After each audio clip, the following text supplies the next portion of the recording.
Robert Blake was accused of murdering his wife, Bonny Lee Bakley, on the night of May 4, 2001, outside a restaurant in Studio City, California. The details of the crime were the subject of much speculation and controversy.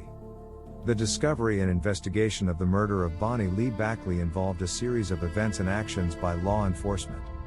Here are more details on how the police found out about the case and proceeded with their investigation. Initial 911 call. The incident began with a 911 call placed by Robert Blake. He reported that his wife, Bonny Lee Bakley, had been shot and was in need of immediate medical attention.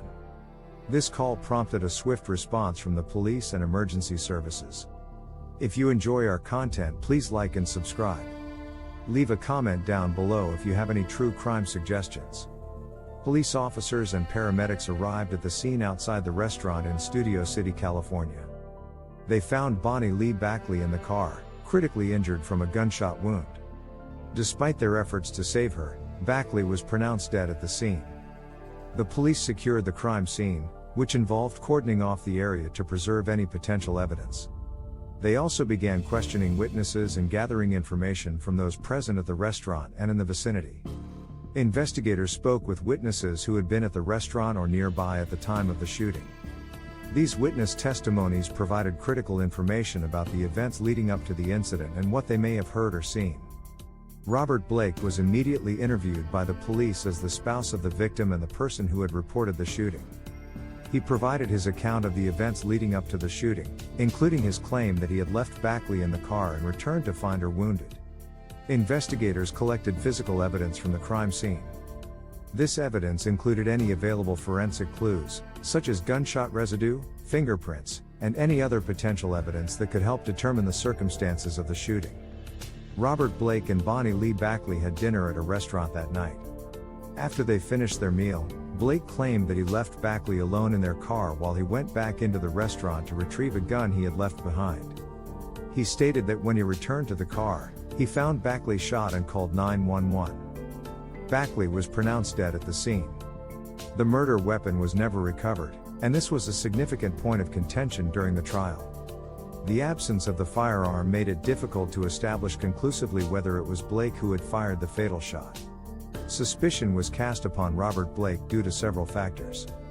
He was the only known person with Bakley at the time of the murder, and his behavior during and after the incident was scrutinized. Some observers questioned the credibility of his account, as well as his emotional response to the situation. The prosecution argued that Robert Blake had a motive to murder Bonny Lee Bakley. Their relationship was troubled, and Blake had reportedly expressed frustration about Bakley's pursuit of money and her alleged involvement in scams. Some believed that he may have seen her as a burden or a threat to his career. Bakley's body was subjected to an autopsy, which aimed to determine the cause of death and gather additional forensic evidence. The results of the autopsy and forensic analysis would play a crucial role in the investigation and legal proceedings. If available, any surveillance footage from the restaurant or nearby businesses may have been reviewed to identify potential suspects or vehicles leaving the scene. The investigation continued as detectives worked to piece together the events of that evening, scrutinizing Robert Blake's account, exploring potential motives, and considering any leads or tips that came in from the public. After gathering evidence and conducting their investigation, the police ultimately arrested Robert Blake and charged him with the murder of Bonny Lee Bakley. This arrest led to a high-profile criminal trial that would captivate the public's attention. Despite the circumstantial evidence and suspicions surrounding Blake, the criminal trial ended in his acquittal in March 2005. The jury found that there was not enough evidence to prove his guilt beyond a reasonable doubt. However, in a subsequent civil trial, Blake was found liable for Bakley's wrongful death and was ordered to pay $30 million in damages to her children. The exact details of what transpired that night outside the restaurant remained unclear, and the case remains a source of debate and fascination in the realm of celebrity crime.